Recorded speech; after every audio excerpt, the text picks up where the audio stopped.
Hello అండి. Welcome to Vasu creations. So, ఈరోజైతే నేను మంచి బ్లౌజ్ తోటైతే మీ ముందుకొచ్చేసానండి. ఇది స్టార్ నెక్ విత్ పైపింగ్ అనమాట.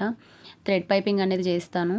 సో, ఈ స్టిచ్చింగ్ వీడియో ఎందుకు పెడుతున్నా అంటే చిన్న చిన్న టిప్స్‌తో పాటు చాలా రకాలుగా అసలు మనం బ్లౌజ్ నీట్ ఫినిషింగ్‌తో అసలు ఎట్లా రావాలి అనేది స్టిచ్ చేయడం జరుగుతుంది. సో, ఫస్ట్ టైం గనుక మీరు నా ఛానల్‌ని చూస్తున్నట్టయితే లైక్ చేసి సబ్స్క్రైబ్ చేసుకోండి. ఇక్కడైతే నేను back part, front part, hands కంప్లీట్‌గా జాయిన్ చేశానండి. వీడియో అనేది లెంత్ అయిపోతుంది కాబట్టి. సో, ఇక్కడ నేను థ్రెడ్ పైపింగ్ కోసం అయితే గనుక నేను థ్రెడ్‌ని ఏదైతే క్లాత్ ఉందో పైపింగ్ క్లాత్‌ని ఒక సైడ్ మొత్తం కుట్టుకుంటూ వచ్చేసాను. ఇట్లా కుట్టడం వల్ల నేనేంటంటే పైపింగ్ పెట్టేటప్పుడు కాటన్ క్లాత్ అనేది యాడ్ చేయట్లేదు. సో, బ్యాక్ పార్ట్ ఏదైతే ఉందో వాటికి టక్స్ అనేది ఇచ్చేసుకుంటున్నాను. తర్వాత ఈపు పార్ట్ ఉంటుంది కదా! బ్యాక్ పార్ట్ దానికి క్లాత్ అయితే జాయిన్ చేస్తున్నా అండి. పై స్టిచ్ ఒకటేసి లూజ్ కుట్ అనేది మనం ఇలా పెట్టేసుకోవాలన్నమాట. నెక్స్ట్ షేప్ డాట్స్ అండి. షేప్ డాట్స్ అనేది చాలామందికి కొంచెం కన్‌ఫ్యూజింగ్‌గా ఉంటది. ఇలా మీరు ఫోల్డ్ చేసుకొని గనుక మీరు చేయగలిగితే చెస్ట్ పాయింట్ 10 దగ్గర వరకు చాలా వస్తుంది. సో, సైడ్ క్రాసెస్ కూడా మనం ఫస్ట్ కుట్టుకున్న తర్వాత ఇట్లా చెక్ చేసుకోవాలన్నమాట. సో, అలాగే ఇంకో పార్ట్ కూడా నేను స్టిచ్ చేస్తున్నా అండి. సో, నెక్స్ట్ వచ్చేటప్పటికి ఇక్కడ మనము క్రాస్ పీసెస్ అండి. సో, మెయిన్ క్లాత్ అనేది పైన ఒక క్లాత్ అనేది పెట్టేసి కింద నేను నార్మల్ వేరే క్లాత్ అయితే కాటన్‌ది పెడుతున్నా అండి. తర్వాత కింద చిన్న టక్స్ అనేది ఇచ్చేసుకొని దాన్ని ఫోల్డ్ చేసేసుకోవాలి. ఇప్పుడు సైజ్ బ్లౌజ్‌కి ఏదైతే ఉందో షేప్ డాట్స్ దగ్గర నుంచి మనము లాస్ట్ జాయింట్ వరకు ముందు, బ్యాక్ సైడ్ కూడా మనం సరిచూసుకొని స్టిచ్ చేసుకోవాలన్నమాట.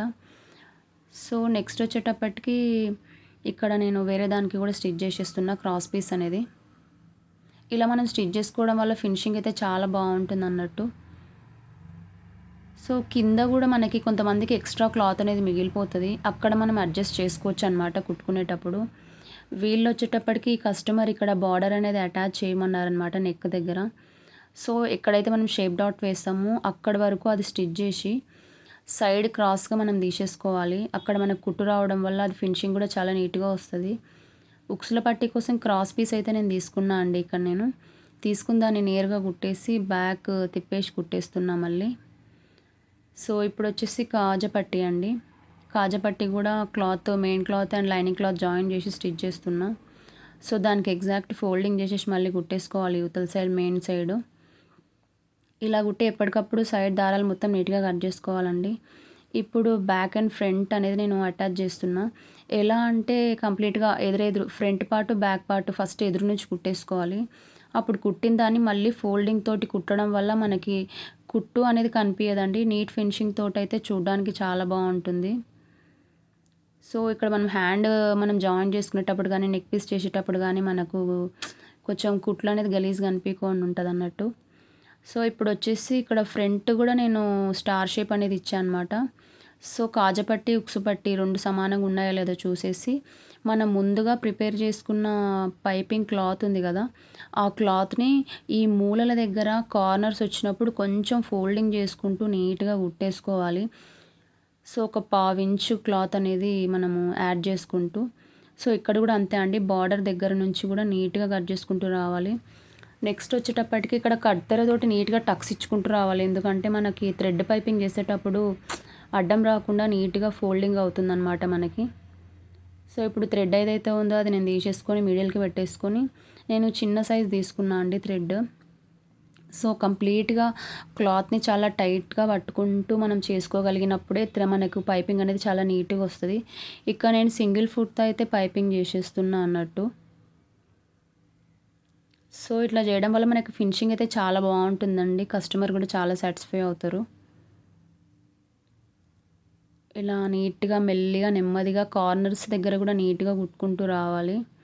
ఏమాత్రం ఫాస్ట్‌గా కుట్టినా పైపింగ్ మొత్తము ఫినిషింగ్ నీట్‌గా అయితే రాదనమాట. కాబట్టి కొంచెం స్లోగా నెక్ దగ్గర మాత్రం కార్నర్స్ మూలలు తిరిగేటట్టు నీట్‌గా చేయితో ఇలా ప్రెస్ చేస్తూ పైపింగ్ క్లాత్‌ని టైట్‌గా పట్టుకొని లాగుతూ థ్రెడ్ పెట్టేసి స్టిచ్ చేసేసేయండి. సో, ఇలా చేసిన తర్వాత ఏదైతే ఎక్స్ట్రా ఉందో సైడ్ నుంచి ఒక పావించుకి మనం గ్యాప్ ఇచ్చేసి ఇంకో స్టిచ్ అయితే వేసేసుకుంటున్నా దాని మీద టాప్ స్టిచ్. సో, ఎక్స్ట్రా దారాలు ఏవైతే ఉన్నాయో కట్ చేసుకోండి. నెక్స్ట్ హ్యాండ్స్‌కి కూడా పైపింగ్ క్లాత్ అనేది రెడీ చేసేస్తున్నాం. సో ఇలా పైపింగ్ హ్యాండ్స్కి కూడా స్టిచ్ చేసేసుకోవాలి. సో టాప్ నుంచి ఇంకో స్టిచ్ చేసేసుకోవాలన్నమాట. సో ఇప్పుడు హ్యాండ్ షేప్ ఏదైతే ఉందో అది ఒక పావించు ముందుకి మనం కట్ చేసుకున్నాక అక్కడ నుంచి షేప్ అనేది తీసుకోవాలండి. సో షేప్ తీసుకున్న తర్వాత అక్కడ నుంచి మనం జాయిన్ చేసుకుంటూ రావడమే. సో ఫ్రంట్ బ్యాక్ ఇటు సైడ్ హ్యాండ్ కూడా నేను జాయిన్ చేసేస్తున్నాను. సో ఇప్పుడు మెజర్మెంట్ బ్లౌజ్కి మనం సెట్ చేసుకొని చూసుకోవాలి కరెక్ట్ ఉందా లేదా షోల్డర్ నుంచి హ్యాండ్ వరకు అనేసి. ఇప్పుడు సైడ్ జాయింట్ కూడా అంతే అండి. ఫస్ట్ హ్యాండ్ చెక్ చేసుకున్నాక చంకా అనేది తీసుకోవాలి టోటల్గా లెంత్ కొలుచుకొని. ఇప్పుడు చెస్ట్ లూజ్ అనేది మనం ఆల్రెడీ ఫిట్ చేసుకున్నాం కాబట్టి కుట్టేసుకోవచ్చు. సో ఇలా 2 సైడ్స్ అనేది మనం స్టిచ్ చేసేసుకోవాలి. ఎక్స్ట్రా క్లాత్ ఏదైతే ఉందో అది కట్ చేసుకోవాలన్నమాట. సో ఫినిషింగ్ అయితే ఇలా